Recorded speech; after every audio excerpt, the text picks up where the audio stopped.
Salut les amis, j'espère que vous allez bien. Dans cet épisode, on va aborder un sujet essentiel pour de nombreuses futures mamans et jeunes mamans après le postpartum, la pelvie-périnéologie. On va explorer ensemble comment prendre soin de votre périnée, que vous soyez sportive ou sédentaire, et découvrir pourquoi le renforcement périnéal est crucial pour prévenir des problèmes comme l'incontinence urinaire et améliorer votre confort après l'accouchement. Mais, cher papa, cet épisode est également pour vous. En comprenant comment le périnée évolue et pourquoi la rééducation périnéale est essentielle, vous serez mieux équipé pour soutenir votre partenaire dans cette période délicate. Que ce soit pour la reprise d'une activité physique ou dans la vie de tous les jours, cette connaissance, elle va vous aider à accompagner votre partenaire avec compréhension et bienveillance. Si vous êtes enceinte, ou alors après un accouchement, ou alors si vous souhaitez mieux comprendre ce que vit votre partenaire, cet épisode est pour vous. Je vous souhaite une très belle écoute. Bienvenue dans Au-delà du mur, le podcast pour tous les passionnés de course, qu'il s'agisse de bitume, de nature ou de piste. Que vous soyez débutant ou coureur aguerri, nous explorons ensemble la préparation physique et mentale, la nutrition et la santé pour vous aider à atteindre vos objectifs. Si vous cherchez des conseils pratiques, des témoignages inspirants et des discussions captivantes, vous êtes au bon endroit. Préparez-vous, votre voyage au-delà du mur commence ici. Bienvenue, merci d'avoir fait le déplacement depuis ton canton de Vaud natal. Je ne sais même pas si c'est natal, mais en tout cas merci d'être venu à moi par cette magnifique journée ensoleillée. Pour les gens qui ne connaissent pas, est-ce que tu peux nous faire un CV? Qui est Anne? Alors, je viens de Cordier-sur-Vevey. J'ai toujours vécu dans la région de Vevey depuis toute petite. Je viens d'une famille nombreuse, j'ai 4 frères. J'ai fait toujours un peu de sport dans ma jeunesse, notamment de la natation et de la gym, jusqu'à finalement faire enfin du volley à l'âge de 12 ans, qui m'a plus quittée jusqu'à mes 27 ans. Et j'ai dû arrêter malheureusement suite à un accident de voiture, petit accident de parcours. Et c'est suite à ça aussi qu'après je me suis dirigée sur d'autres sports parce qu'il fallait bien continuer à bouger. Puis en tant que femme, c'est pas toujours évident quand on a été intégrée dans une équipe de pouvoir trouver la motivation à faire du sport seule ou débuter un nouveau sport à l'âge de 27 ans. Il n'y a plus beaucoup d'équipes non plus au niveau féminin, quand tu compares avec les hommes et le foot, par exemple, où il y a des catégories de tout âge. Enfin, voilà. Ça, c'est par rapport au sport. Sinon, j'adore faire du ski en hiver, beaucoup de freeride avec mon compagnon. Et puis sinon, je suis une fan de plongée sous-marine. Je me suis mise à la longboard à l'âge de 30 ans. Alors, je suis encore en apprentissage des chutes pour le moment. Mais, et puis sinon, j'adore marcher en montagne, randonner en tout genre, être en pleine nature. On a la chance d'avoir un van, donc on bouge beaucoup et puis on est beaucoup dehors. Une passion aussi pour l'eau et le bateau, avec un projet futur de partir pour voyager à la voile. Eh ben, c'est un immense menu et puis tu arrives avec tous ces hobbies et toutes ces passions dans ta vie à être physiothérapeute quand même? Alors, c'est tout un challenge, hein. Des fois, je dis je suis maman entrepreneur parce que j'ai une vie de maman, j'ai une vie de physiothérapeute, j'ai une vie de chef d'entreprise, j'ai une vie de voyageuse, j'ai une vie sociale, enfin voilà. Et tout ça, c'est un gros mix à faire. Et après, j'ai fait des choix dans ma vie. Donc, la famille d'abord, le travail ensuite. Donc, je travaille à un plus petit pourcentage avec comme objectif de pouvoir m'occuper de ma famille avant tout. Et puis, quand les filles seront plus grandes, de reprendre un rythme un peu plus important au niveau du travail. Donc, tu as réussi à trouver ton équilibre, justement, malgré toutes les casquettes que tu as. Plus ou moins. Je rêve toujours d'avoir un peu plus de temps, des journées un peu plus longues ou un peu plus de temps pour moi, surtout pour le sport. Tout doit être organisé. Si c'est pas dans un planning, ça marche pas. Donc voilà, le sport au quotidien, c'est une mission quasi impossible pour moi. Alors après, je dis toujours, c'est une gestion du temps. Est-ce qu'on veut bien en faire? N'étant pas du tout une lève-tôt, j'ai du mal à dire je me lève 1 heure plus tôt pour pour faire mon sport. Donc, j'ai des plannings organisés avec du sport dans les pauses de midi et puis j'essaie de m'y tenir au mieux. Voilà. On fait comme on peut. Effectivement, quand on a les enfants, on travaille. Enfin, chacun un peu son parcours et puis ses bornes. Mais en tout cas, c'est assez similaire à mon quotidien. Sauf que je suis pas un lève-tôt, mais je me lève quand même tôt parce que sinon, je peux pas faire de sport. Et là, c'était pas un peu, c'était soit ça, soit rien du tout. Donc tu es physiothérapeute, tu viens de Courcy-sur-Vevey, donc la maison Chaplin, un endroit merveilleux que j'ai eu la chance de visiter l'an dernier, mais c'est absolument pas de ça qu'on va parler aujourd'hui. Tu es donc physiothérapeute, mais tu as une spécialisation plutôt liée au plancher pelvien, c'est ça ? Alors, à la toute base, c'est toujours été la pédiatrie, mon premier amour en physiothérapie. Donc j'ai fait 7 ans au CHUV en premier à l'hôpital de l'enfance. Et là, je me suis spécialisée en sport, dans la prise en charge des adolescents notamment, suite à des plasties de ligaments croisés, des entorses, etc. J'ai eu la chance de collaborer avec des médecins qui m'ont laissé aussi de la place pour créer, pour mettre en place des choses. Et puis, suite à ça, en 2015, j'ai décidé de devenir indépendante. J'aurais voulu garder un pied au CHUV dans la partie sport. Malheureusement, ça n'a pas été possible à l'époque. Et puis, j'ai suivi beaucoup de bébés pour leur développement, pour des plagiocéphalies, enfin pour différents troubles, avec forcément des mamans qui les accompagnent, notamment, qui m'ont demandé aussi après des suivis. Et donc, j'ai commencé à mettre en place un cours de gym maman-bébé, que je trouvais sympa justement de pouvoir faire quelque chose avec son propre enfant. Et à l'époque, dans la région, je n'avais pas connaissance que ça existait. Il y en avait peut-être, mais enfin, j'en ai jamais pris connaissance.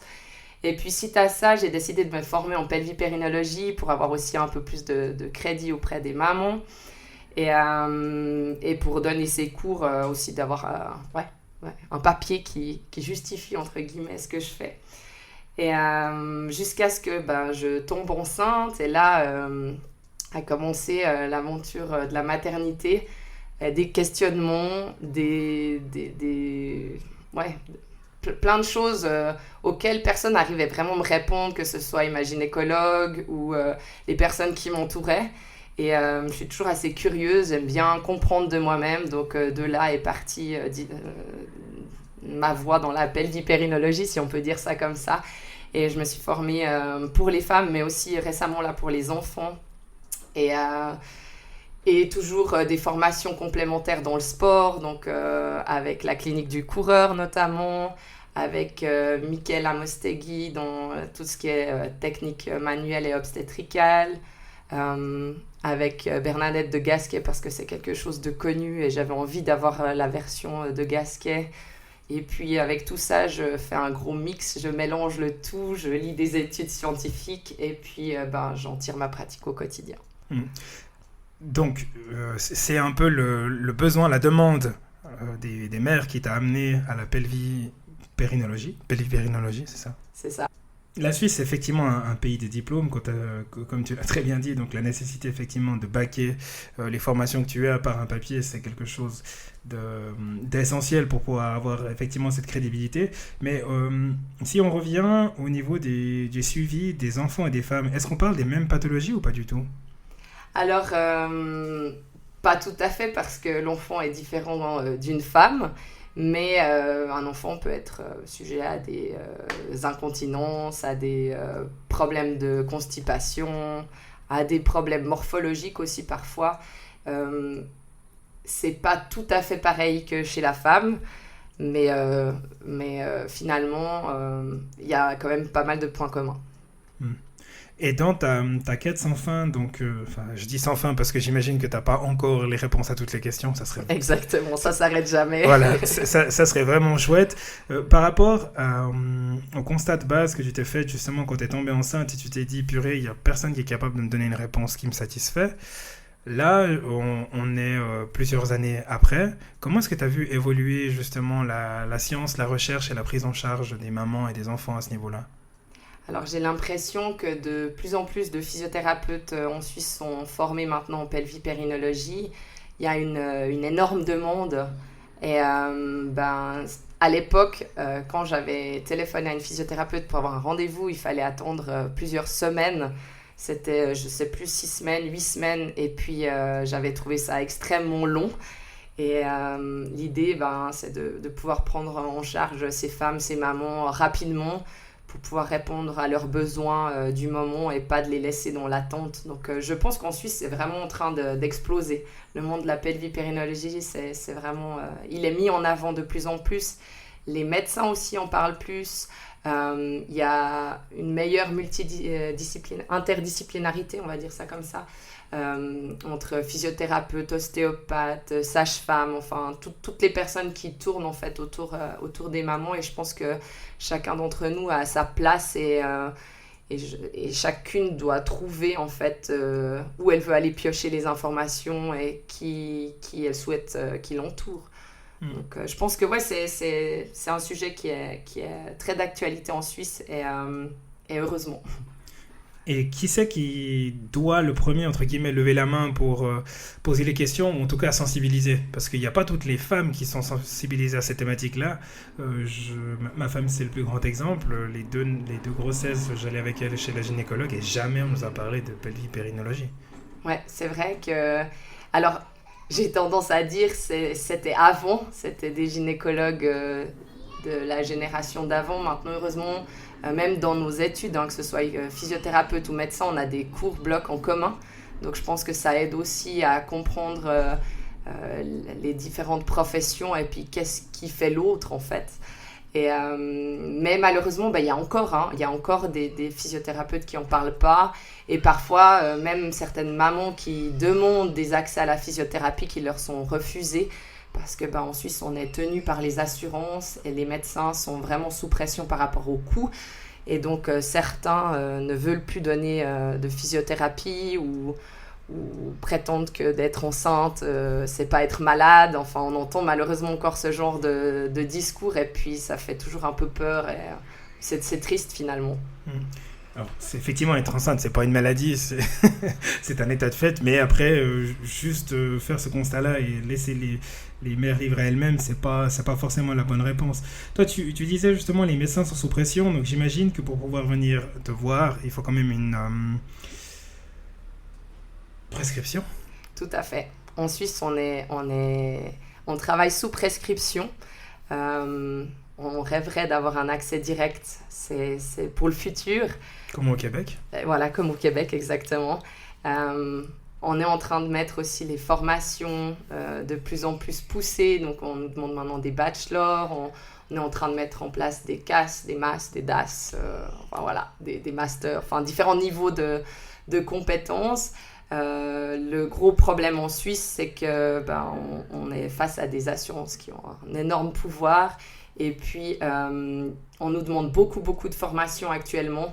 Et par contre, le tarif physio, lui, ne bouge pas depuis des dizaines d'années. Donc, c'est toujours un petit peu compliqué de faire la balance là-dedans. Je comprends tout à fait ce côté tarif physio. D'ailleurs, pour ma culture, il y a eu une votation il n'y a pas longtemps, mais c'était fédéral, c'est ça? En fait, on se bat actuellement en physiothérapie pour augmenter le point, augmenter le tarif pour être mieux reconnu. Oui. Et puis, on n'arrive pas à se mettre d'accord avec les assurances. Et du coup, le Conseil fédéral avait voulu prendre des décisions. Puis, en fait, la votation a permis à ce que au niveau fédéral, ils ne prennent pas, eux, des décisions, mais ils nous laissent encore le temps de négocier avec les assurances. Et je crois que le délai est posé en 2025, juillet 2025. Okay. Donc les assureurs, ils vont jouer la montre. Je sais pas, j'espère qu'enfin on trouvera une solution adéquate pour tout le monde. Mais en tout cas, le public est un peu plus sensibilisé maintenant à la cause de la physiothérapie. Ouais. Grâce à cette votation, ça c'est vrai, c'est très bien. Ça a permis effectivement de mettre le sujet sur la table. Exactement. Ce qui est une très bonne chose. Si on revient aux mères, aux mamans, aux femmes qui sont enceintes, est-ce qu'on arrive à poser, tu parlais d'interdisciplinarité au niveau des métiers, est-ce qu'on arrive à poser un cadre, ou en tout cas un nombre de spécialistes ou un type de spécialisation dont elles auraient besoin quand elles sont enceintes? Je pense que chacune est différente, chacune a des besoins différents, mais d'être au courant de ce qui existe, c'est ça qui n'est pas toujours évident. Donc, on se renseigne beaucoup sur Internet. Il y a beaucoup de choses qui se font maintenant aussi sur Instagram, enfin les réseaux sociaux en général. Parfois, on est un peu perdu dans toutes ces informations.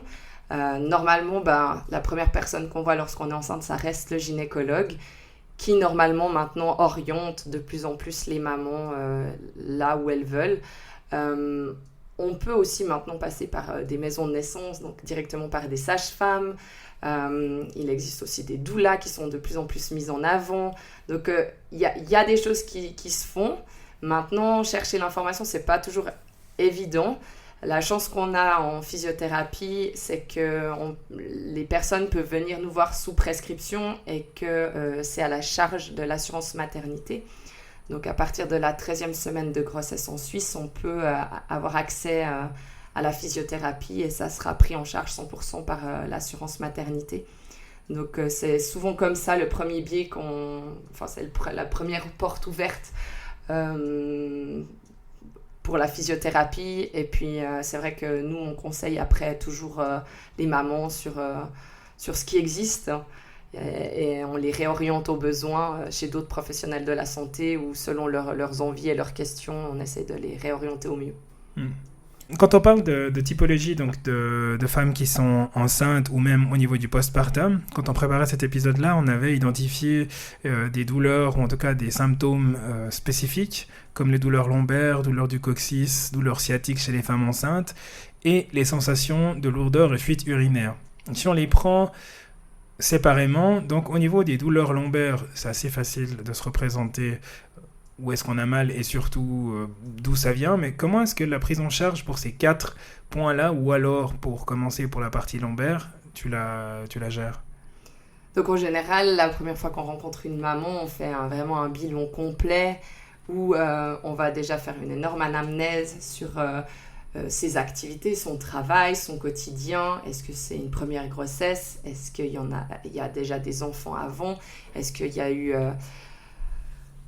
des traumatismes dans sa vie, des accidents, des choses, enfin voilà, la médication, on traverse vraiment tout ça, on fait une anamnèse très complète et puis après seulement on va aller dans ce qui est physique et puis en fait là on va faire différents tests pour voir est-ce que les douleurs se situent là où la maman les décrit ou est-ce qu'il y a d'autres choses et puis en fait après, le traitement en soi est individualisé en fonction de tout ce qu'on observe avant. Mais c'est vrai que la plupart du temps, les mamans sont amenées à faire de la physiothérapie en premier parce qu'elles ont mal au dos, notamment. C'est vraiment une cause fréquente. Ou régulièrement des douleurs de sciatique, qui ne sont pas des vrais sciatiques, mais elles décrivent des douleurs sciatiques. Et de par mon parcours, j'ai aussi beaucoup de mamans qui viennent plus pour de la prévention maintenant parce qu'elles font du sport et qu'elles ont besoin de conseils par rapport à leur sport. Savoir est-ce qu'elles font juste, qu'est-ce qu'elles peuvent faire, jusqu'où est-ce qu'elles peuvent aller. Donc voilà, je dirais que c'est un petit peu ça. On a aussi des mamans qui viennent parce qu'elles ont des lourdeurs, des sensations d'inconfort dans le bas-ventre, des tiraillements. Ça peut être aussi de l'incontinence à l'effort, mais aussi de l'incontinence en faisant rien de plus. Donc voilà, c'est tout ce genre de cas qui, quand elles en parlent aux médecins, en général, nous les renvoient en physio. Et puis, c'est la porte d'entrée à la physiothérapie. Puis, en général, on profite aussi de ces séances-là pour faire tout ce qui est le travail de prévention, en fait. On ne va pas juste traiter des douleurs de dos, mais on va préparer la femme à l'accouchement en termes de physiquement, si on peut dire ça comme ça, dans la mobilité, dans le renforcement, dans la posture, etc. Et tu disais avant, donc il y a la possibilité de beaucoup se documenter sur Internet, donc il y a des gens qui font leurs recherches. Comment est-ce que tu as vu l'évolution ou alors peut-être l'augmentation du nombre de personnes qui viennent consulter pour ce genre de symptômes-là, parce que j'imagine qu'à une époque, il y avait un certain tabou peut-être aussi, ou le fait de se dire, purée, j'ai à peine 30 ans, j'ai déjà de l'incontinence, etc., j'ai déjà des fuites urinaires, alors que ma grand-mère, elle m'en parle maintenant. Donc, Comment est-ce que tu sens ou tu perçois que la thématique elle est abordée ou elle est perçue par les femmes de nos jours? Je pense que les femmes de nos jours, on parle de plus en plus entre elles. C'est moins tabou que la génération de nos mamans. Et heureusement, parce que finalement, d'avoir des incontinences, d'avoir des douleurs, c'est pas quelque chose de normal. Et il y a des solutions pour tout ce genre de problème. Donc, le fait d'en parler et de pouvoir se faire aider, ça permet aussi d'aller de l'avant. C'est très juste. Et quand on discutait avant de débuter l'enregistrement, tu disais qu'il y avait aussi un certain nombre de craintes ou d'idées, de fausses croyances en lien justement avec la physiothérapie qui peuvent entraver ou en tout cas décourager les femmes de venir consulter. C'était effectivement en se disant qu'il y avait effectivement des manipulations qui pouvaient se faire, qui étaient faites effectivement en interne, mais également en externe, et puis qu'il y a des gens qui se disaient que c'était forcément de toute manière en interne, et puis c'était un frein à des femmes pour venir consulter. Oui, alors malheureusement, il y a encore cette croyance que physiothérapie égale traitement interne, avec sonde, avec des appareils, etc. Alors, je dis pas que c'est pas tout le temps, mais de toute façon, c'est systématiquement avec le consentement de la patiente. Donc, on pose toujours la question avant, et puis si la personne nous dit non, ben c'est non, puis on respecte son choix.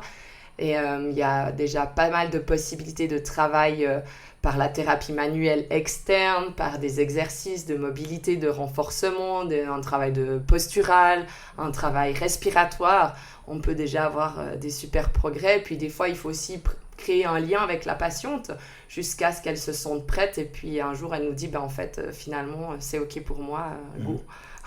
Mais c'est vrai qu'il ne faut pas avoir peur de venir chez le physio, par peur d'un traitement en interne, parce qu'on peut très bien traiter en externe, en tout cas dans un premier temps. Et puis après, ben, c'est toujours selon les désirs de la patiente. On ne va jamais faire quoi que ce soit si elle ne nous donne pas son consentement. Et ce qu'il y a de frustrant, en tout cas, ça c'est le point de vue du papa et du mari dans la partie postpartum, une fois que madame a eu ses enfants, c'est qu'elle parle des fois de douleurs au bas du dos, ou de douleurs qui pour nous paraissent anodines en fait, qui pourraient avoir de multiples causes, mais quand on va chez les généralistes, parce que c'est forcément la porte d'entrée pour éventuellement avoir une ordonnance physio, on en parlait avant, bah, elles reviennent à nouveau avec plus de questions que de réponses. Donc j'imagine bien que faire des exercices de manière préventive, ça va éviter certaines douleurs, mais est-ce qu'il y a des exercices qu'on pourrait introduire dans une routine quotidienne pour les personnes qui bougent régulièrement et qui vont justement, je dirais, repousser le mal le plus longtemps possible, ou pas du tout? Alors, moi, je travaille énormément pendant la grossesse, la posture, le travail postural et le travail de la respiration, parce que ça va prévenir aussi en post-accouchement différents problèmes qui pourraient survenir. C'est vrai que quand on est maman, ben, c'est beaucoup de câlins, donc on s'enroule beaucoup sur nous-mêmes.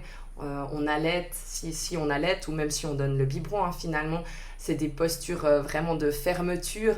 Et puis finalement, en amont de ça, on peut travailler tout le renforcement du haut du dos, des autograndissements. Ouais, enfin, c'est vraiment global, hein. C'est la prise en charge, elle n'est pas seulement au niveau du plancher pelvien, mais de tout ce qui concerne les abdominaux, et puis le dos, notamment la force du dos. Et c'est vrai que régulièrement, lors d'une première grossesse, on peut avoir des douleurs, mais qui peuvent assez facilement disparaître en postpartum. Et si on a plusieurs grossesses, ben, c'est des douleurs qui ont tendance à s'accentuer. Donc, de faire aussi une bonne rééducation ou une bonne éducation durant la grossesse, ça permet de prévenir différents maux par la suite. Donc, plus vite, en fait, on aura les bonnes informations, plus ce sera efficace et ouais, on changera notre façon de faire, des fois sans s'en rendre compte, hein, mais finalement, dans le quotidien, il y a beaucoup de petites choses qu'on peut faire, notamment la position qu'on adopte sur les toilettes, la hauteur des pieds, enfin voilà, plein de choses de ce style qui peut faire toute la différence. C'est hyper vaste. Alors si on prend la partie postpartum ou même grossesse, donc on parle de plusieurs mois de suivi. Oui. La partie postpartum, ça dépend effectivement comment on est assidu dans les exercices. Moi, je suis pas du tout. Tout à fait. Mais c'est un traitement qui peut prendre quand même un certain temps. Donc la volonté, c'est quand même que les femmes, elles soient indépendantes, qu'elles arrivent à gérer de manière autonome quand même à partir d'un certain temps leurs exercices et puis qu'elles soient en mesure de, entre guillemets, s'auto-diagnostiquer, ou c'est un rendez-vous périodique avec toi qu'elles prennent pour les 20 prochaines années? Non, c'est pas un rendez-vous périodique. On essaie vraiment de donner des conseils pour créer des automatismes et de beaucoup travailler avec des petits changements, mais dans les activités de la vie quotidienne. Donc notamment la posture sur les toilettes, ça peut être quelque chose qu'on n'a jamais appris toute notre vie, puis finalement c'est pas très compliqué à changer, mais ça peut changer beaucoup de choses sur notamment la constipation, la vidange de la vessie, etc. Donc ouais, c'est plutôt... on essaie vraiment d'autonomiser nos patientes, et non, elles vont pas venir nous voir forcément toute leur vie. Durant la grossesse, en fait, ça va être vraiment selon leurs besoins, et on peut être amené à les voir 2 fois par semaine s'il y a vraiment des fortes douleurs. Parfois c'est 1 fois par semaine, et parfois c'est 1 fois par mois, et parfois c'est selon leurs besoins aussi, hein. On préfère nous remettre un rendez-vous à un peu de distance quand elle n'est pas trop sûre, parce que c'est plus facile dans nos plannings de les enlever que de les rajouter. Mais encore une fois, c'est vraiment selon les besoins. Et puis certaines mamans ont besoin d'être accompagnées, soutenues, beaucoup plus que d'autres qui sont assez indépendantes et qui finalement d'elles-mêmes trouvent leurs ressources. Ça va à qui poser les questions et ont moins besoin d'un soutien, que ce soit physique, mais aussi psychologique, relationnel. Enfin voilà, c'est la personne humaine qu'on traite, donc c'est un tout. Tu as parlé de la partie prise en charge dans le cabinet, tu as parlé de la partie justement voie vers l'autonomie des personnes. Ça, c'est le côté, je dirais, très médical, mais est-ce qu'il existe des séminaires ou des endroits où justement les femmes pourraient se rendre pour acquérir, je dirais, entre guillemets, en une soirée, le parfait guide de la maman qui va tomber enceinte et puis qui va faire ses exercices au niveau du postpartum, ou ça n'existe pas? Alors je pense que le parfait guide de la maman en pré et postpartum n'existe pas, vu qu'on est toutes différentes. Mais à ma connaissance, non, il n'existe pas vraiment de lieu comme ça où on peut apprendre tout sur une soirée. Par contre, on peut, sur, je dirais déjà 2 séances de physiothérapie, donner pas mal d'informations. La maman peut déjà repartir avec des bonnes bases. Donc il n'y a pas forcément besoin toujours de faire 9 séances. On a des mamans qui sont très actives, que ce soit dans leur travail, dans leur sport, etc., qui n'ont pas forcément le temps non plus. Donc en fait, ce qu'on essaye de faire au sein de notre cabinet, c'est de les voir sur 45 minutes au lieu de 30 sur un premier rendez-vous. Comme ça, on peut vraiment déjà poser les bases. Et puis en fait, après, elles peuvent prendre le temps de réfléchir à tout ce qu'on leur a dit. Et puis en fait, on met un deuxième rendez-vous légèrement à distance, on va dire ça comme ça. Puis elles reviennent avec leurs questions, puis on reprend ce qu'elles ont besoin d'approfondir. Alors après, de nouveau, hein, on ne peut pas faire ce qu'on fait en 10 séances, en 2 séances, mais je pense que des bonnes bases, on peut déjà les transmettre. On peut aussi donner des liens. Il existe des physios actifs sur les réseaux sociaux qui ont des très bonnes vidéos, des très bonnes explications où on peut trouver plein d'informations. Après, nous, on propose des ateliers. C'est vrai qu'on n'a pas forcément d'ateliers sur la grossesse, mais des ateliers moteurs, moi je propose. Et là, c'est plus dans comment dire ça, pas meuble, mais qu'est-ce qu'on a réellement besoin lorsque on va accoucher, au niveau mobilier, au niveau installation, etc. Et parce que maintenant on vit dans tout ce qui est magasin, boutique en ligne, ça déborde de choses pour les bébés, pour les mamans, enfin, et là on essaye aussi de les guider. Donc c'est possible de faire un peu un cours atelier privé, papa, maman qui viennent, et puis là, elles posent les questions qui leur conviennent. Après, il y a toujours aussi tout ce qui est la préparation à la naissance avec les sages-femmes. Et là, ça va être plus le côté théorique, mais ça peut se faire en groupe, ça peut se faire aussi en privé pour des personnes qui n'aiment pas forcément être en groupe ou qui ont des questions un peu plus précises. Du coup, il existe quand même des sources d'informations chez les professionnels de la santé, mais c'est vrai que c'est pas toujours très bien mis en avant. Il faut qu'on progresse là-dessus, je pense. Donc si on se projette dans l'avenir, dans 10 ans, tu le vois comment ton métier à ce niveau-là ? J'espère que je vais pas devoir développer les réseaux sociaux encore plus parce que c'est une galère. Non, j'espère vraiment qu'on reste à chacun son job, mais je pense qu'on peut transmettre notre savoir. On n'est pas très bon des fois pour se vendre en tant que physiothérapeute. On a toujours je sais pas, j'ai l'impression qu'on a cet état d'esprit de dire ouais, mais il y en a sûrement d'autres qui savent toujours mieux que moi. Et puis finalement, quand on voit dans d'autres pays, certains font des choses, mettent en place des programmes, etc. Et parfois on se dit mais j'ai quand même finalement pas mal d'expérience, je pourrais aussi. Donc je pense dans 10 ans, peut-être qu'on se vendra mieux. Ça, c'est le syndrome suisse, de se dire qu'il faut avoir 25 diplômes avant de fêter le premier et de le mettre en avant. Le premier des 25. Tout à fait. Effectivement. C'est vraiment... Enfin, à chaque fois que je parle de cette thématique-là, ça devient de plus en plus vaste. Enfin, ça ouvre encore la porte à d'autres questions. C'est le 4e épisode que j'enregistre là-dessus.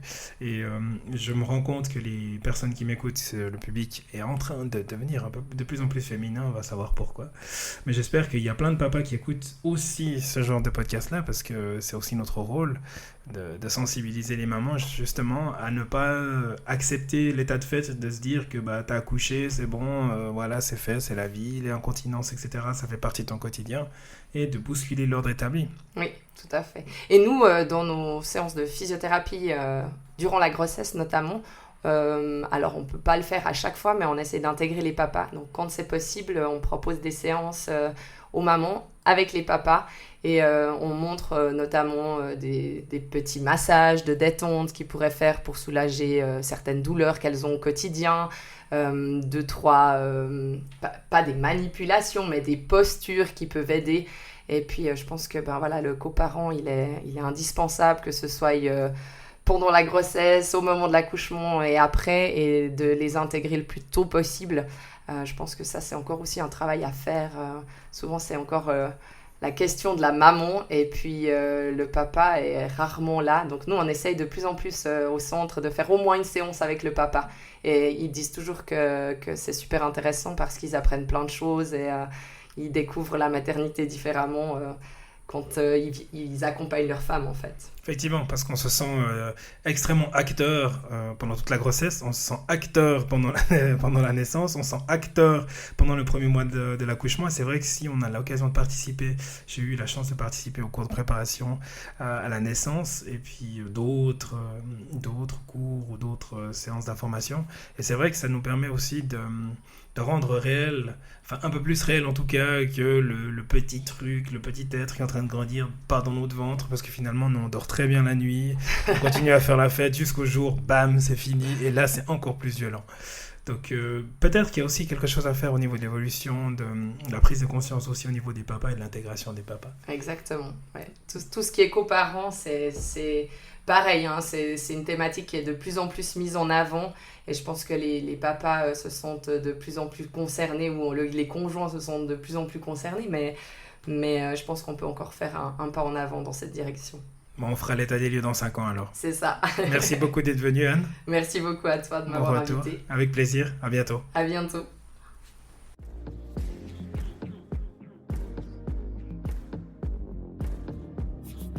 Merci d'avoir écouté cet épisode d'Au-delà du mur.